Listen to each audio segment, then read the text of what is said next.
Just doing a little work on the Vista Cruiser. All we're doing is taking the interior back apart. I'm gonna go through, I'm gonna do all the door handles, all the door panels properly. So you can see on that side we've got the armrest off, and I'm gonna take that whole door panel off. We're going to get the lock button up there at the proper height. We're just gonna replace and clean up everything. That panel is supposed to be all chrome and it's faded away, so we're gonna repaint that. And I'm taking the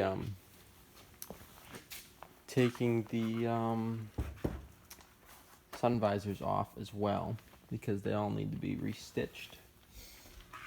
Think about having my mom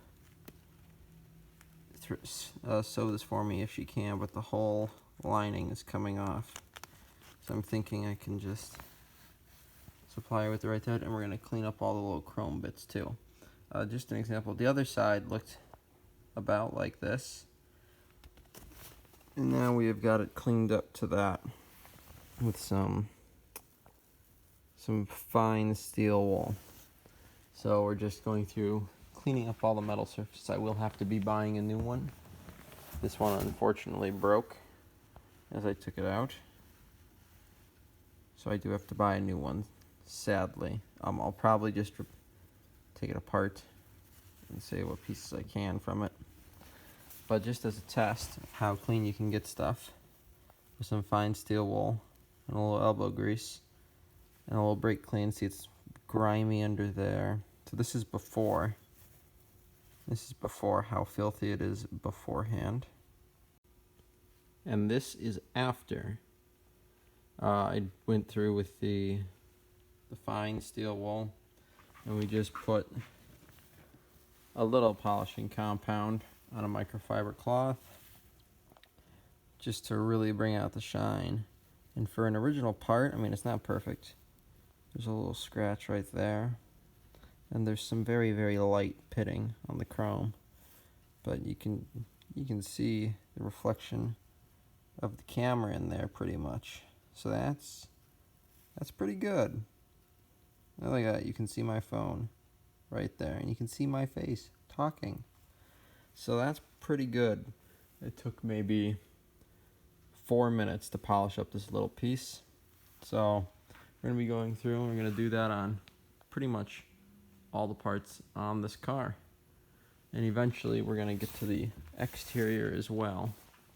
Once I have time, we're gonna go through stainless steel or steel wool, and we're gonna hit all of these chrome surfaces with steel wool, and we will go through with polishing compound on everything and shine it up. I'd also like to take this mirror off because they painted over this mirror. It's supposed to be chrome, so I'd like to take this mirror off and take all the paint off and get it chrome again. I think that would really make it look better. But just watch out for all that, because that'll come within a month or two. But yeah, I'm just gonna keep putzing away in the interior, and I'll let you guys know how far I get. Just doing a little polishing up on the mirror, clean the glass up a little bit, clean up the back of it. This 10-inch mirror, gonna go through, re-grease everything. And those are the 3 sweetest words in the English language: made in USA. Tell you, they don't make, this mirror probably weighs a good pound. They don't make mirrors like that anymore. And another example of just how good the metal is on this car, I did a little quick polish on the door. Look at that, you can see my reflection in it. It's so shiny. This is not polished. This is just the steel wool, and this is steel wool with a polishing compound. And you can see when I get up close how much cleaner it is. There are obviously some scratches and stuff that will never come out unless I actually took material off. But I mean, it feels like glass. It's in such good shape. And I mean, that's This car body has almost 103,000 miles on it. It's been resprayed once, but I mean the chrome is in excellent shape. So just goes to show you how awesome stuff on these cars can last if you take care of it. But yeah, we're just gonna keep cleaning away. And I know there's brakes and fluid changes and a whole bunch of other work that needs to be done, but this requires $0 and just a little bit of my time to make the car shine like this. So that's what we're working on right now. Mirror cleaned up pretty well. And no, this is not the actual mirror side of the mirror, this is the back of it. So yeah, I'm pretty happy with how it turned out. Took it all apart. As you can see, I put on a cotton glove so I don't get all fingerprinty. We polished up the head of the screw, and that's by hand, so I didn't get in there with like a wire wheel. And then we polished up the glass too.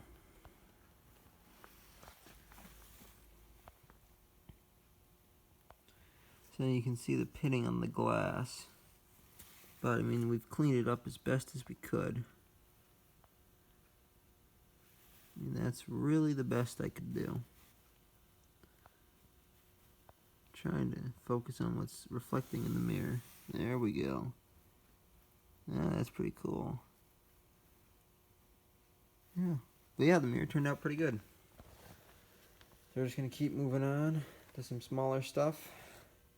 I'd like to get at least one half of the car done and get that door panel off so I can see what exactly has to be done. So I'm about ready to wrap it up for the night. Last piece I got cleaned up was the front passenger side door handle. Came out pretty nice.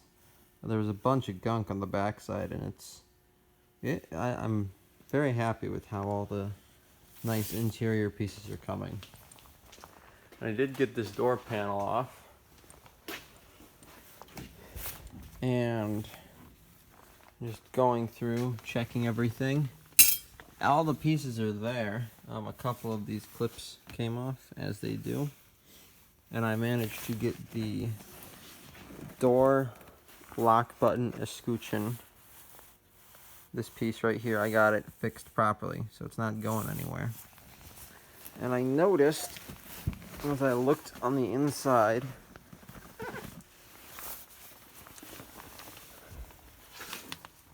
two things caught my attention.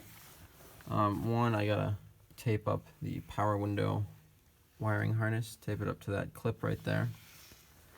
And I also noticed that the felt slider for the glass is torn right up there. Let me see if I can get you in there. Right up there, as you can see, it's torn. So I'm gonna have to replace that. And it goes all the way down right there. Same thing on the other side. But in there, tears all the way up to there, and I didn't really notice it, so I'm gonna have to order some before I put this back together. I'm gonna order some for all 4 doors, or all 5 doors, I should say, because the same thing is gonna have to happen back here, I'm assuming. And the next step really is go in and clean the tracks. Right in there, there's a wheel right there. I gotta go in with a brush, and I gotta basically just stick my hand in with a brush and some brake clean and clean the track up here and the track right up here. In fact, you can see it pretty well from the top. If you look in there, the wheel rides right in there, and it runs along that track. There's one over there too. So we're just gonna go through, clean all the tracks, re-grease them, and same thing with our door lock assembly.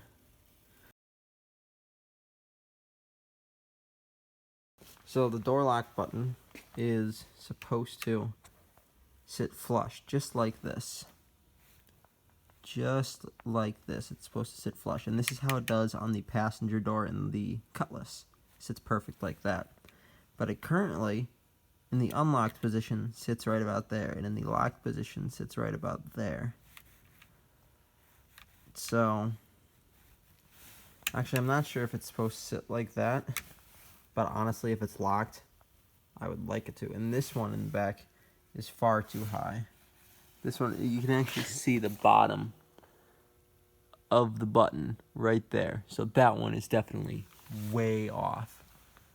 And if I can't get them in the perfect location, I at least want them to all be at the same height in the locked and unlocked positions.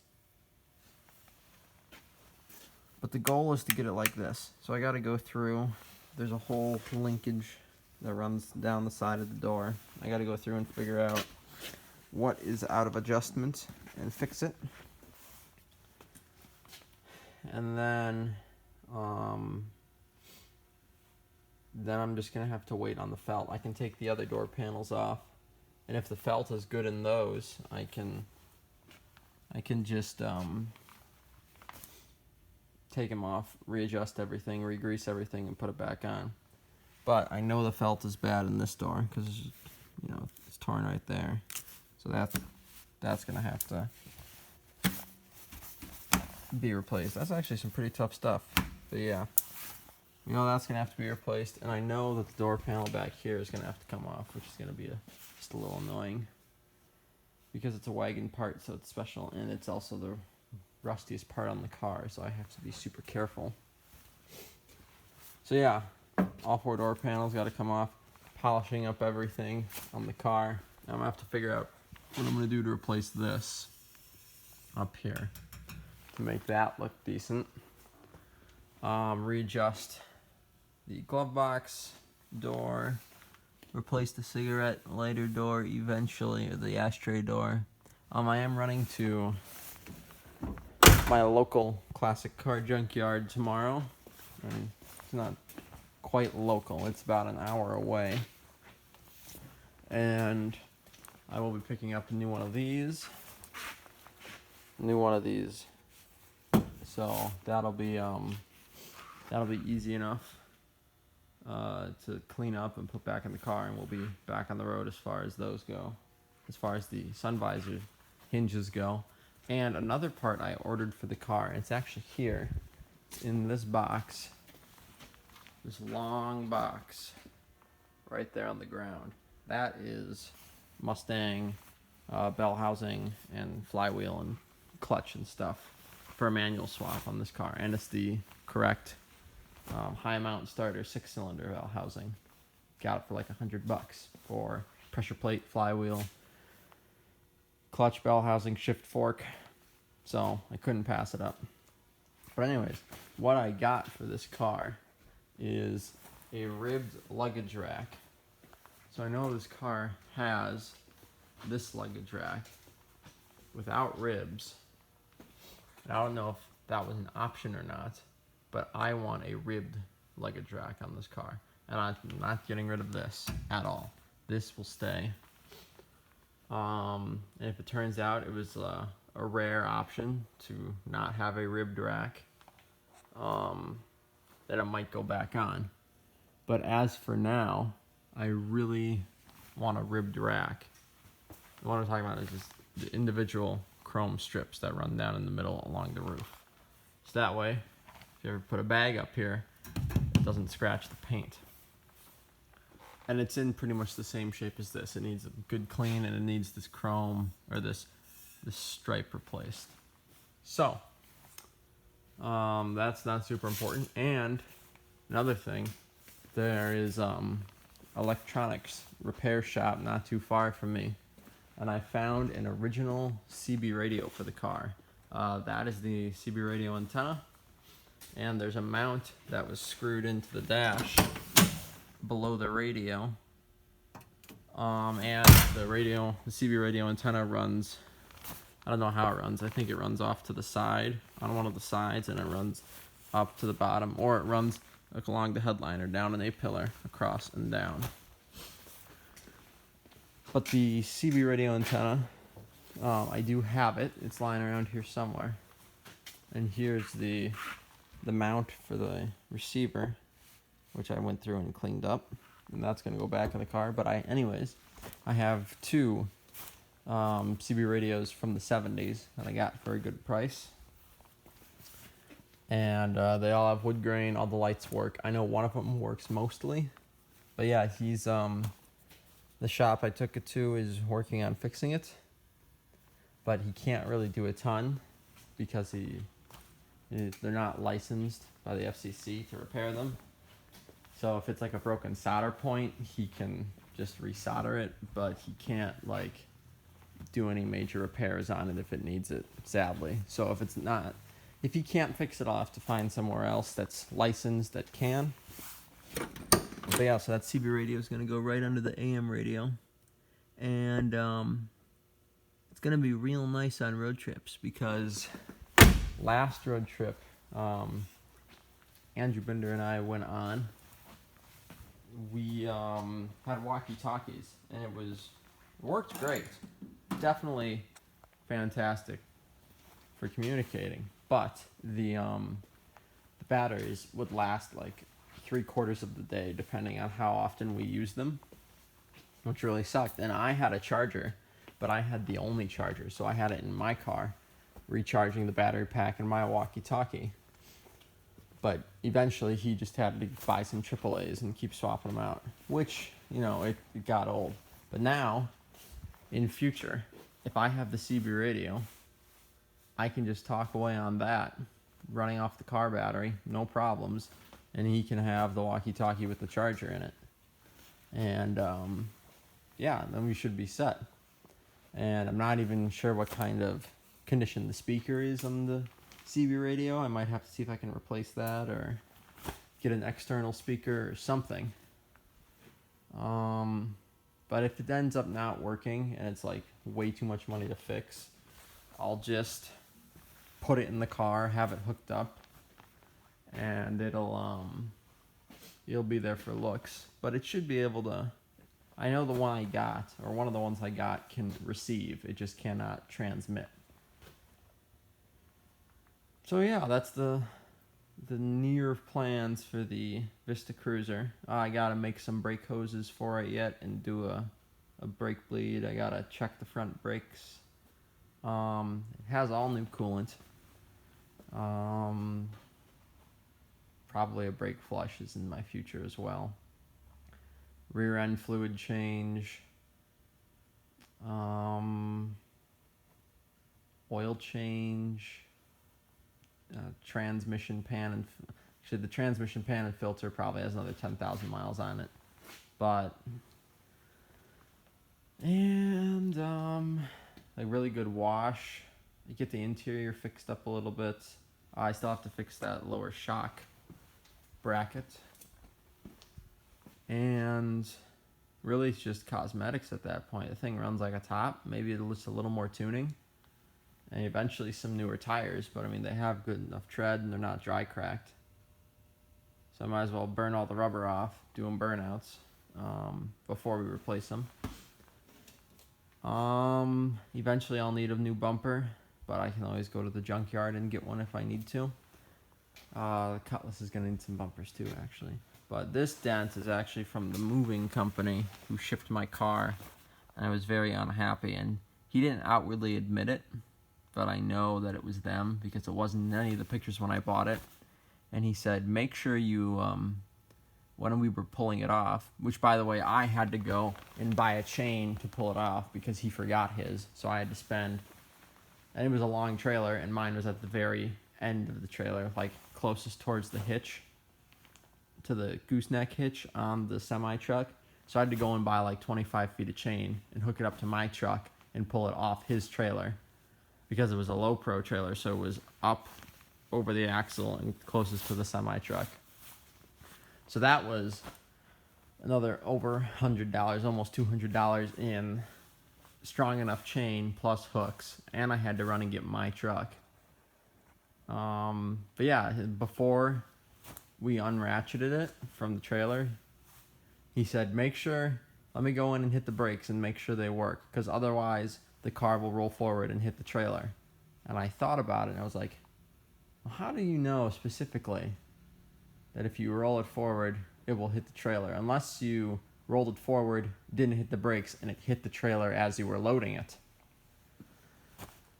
And I didn't say anything. I didn't yell at him because I was just so happy to have the car. But now it's like, you know what? I probably should have. But it's been a year. They're not going to do anything. That moving company's out in California. That's where the guy lives. So it's not like I'm not going to drive out and do anything about it. I could just get a new bumper from a junkyard. But it's just that is just not a way to treat your customers. That is poor customer treatment. That's just upsetting. That, you know, there are people that'll damage your car and hope you won't notice because I'd rather they would just have been honest and I would have taken a minor monetary settlement, like a quarter of the cost or a half of the cost of what a junkyard bumper would be, which is like $50. But it's just upsetting that they would do that. But yeah, that was a long ramble, which I did not really intend there to be. But that's a long ramble on my plans for the car so far. And and also it is registered. The plates are in the mail. But I have my registration in the glove box, and I have my new title at my house. Switched it out from a California to a Wisconsin title. They kept the California title, but I have I took a photocopy of the title that I had. So I still have that little bit of the car. But yeah, so very soon she will be legal for the road once I get my plates. I mean, I could probably just stick a cardboard sign in the window. It says plates on the way, or as long as I have my registration, I get pulled over.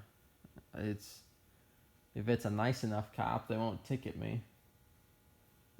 But it says I've paid my very expensive dues for my collector's plates. My nice blue collector's plates with, I believe it's red text. So looking forward to that. But yeah, it's almost midnight. I should probably get going home. I got not a lot done today, but just good solid work. We polished up. Just a lot of trim got polished up. And we'll look at getting the sun visors re-sewn up and put them back on the car. I have new friction materials and new ends for the sun visors so that they stay where I put them, because the old ones were made of plastic, or they were made of rubber and turned hard and shattered when I tried to move them. Like they just cracked and fell apart. So we have new parts for that, and once they're sewn, we can get them put back together. And just the interior needs a lot of work. The cosmetics need a lot of work on this car, but I think a good day and a half of washing and buffing and polishing, and just this thing will shine right up. I mean, the paint is in good shape, even for a respray. So, and then getting that mirror turned back to chrome will be another big thing, because then that's a nice big chrome protuberance off the side of the car, and we like our chrome on our big cars. But yeah, once this is up and running and good, then I can start pretty soon here. The truck frame is going to get in. We're going to stick it where the Vista Cruiser is, and we'll stick the Vista Cruiser where the Subi unfortunately still is. And then we can get this axle welded up, get it on the truck frame, and then put the front axle on the truck frame, and then we'll have a rolling chassis again. And then I can start fixing body. I can move the pickup truck bed over, and I can start fixing body rust, which is going to be exciting. It'll be my first time ever doing metal work on a car's body, not doing Bondo. So, I mean, I've done Bondo the right way before, of cleaning up all the metal and Bondoing it up, but this is my first time welding in patch panels, which I am very excited for. And another sad thing. My air compressor has a pinhole leak in the bottom of the tank. So I gotta fix that.